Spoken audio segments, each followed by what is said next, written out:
పరిస్థితి ఏమైందంటే మొద్దు నిద్రపోతుంది ఈ ప్రభుత్వం, కుంభకర్ణుడిలాగా నిద్రపోతూ ఉంది. ముళ్ళుగట్టబట్టి పొడిస్తే తప్ప ఈ ప్రభుత్వం నిద్రలేస్తలేదు.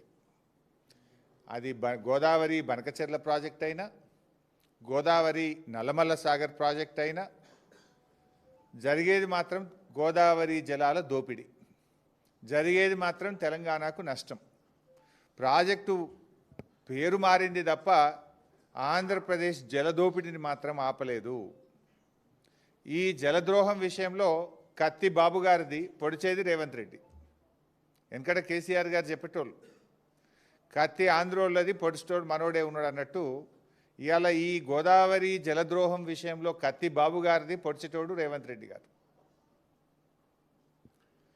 ఇప్పుడు సమైక్య రాష్ట్రంలో ఆనాడు కృష్ణా నదీ జలాల్లో తెలంగాణకు తీరని ద్రోహం చేసింది కాంగ్రెస్. ఈరోజు గోదావరి జలాల్లో కూడా తీరని ద్రోహం చేస్తున్నది నేటి కాంగ్రెస్. ఇది మరో చారిత్రక ద్రోహం. ఈరోజు ఢిల్లీలో జరగబోతున్నటువంటి సమావేశం అది తెలంగాణకు మరణ శాసనం లాంటిది.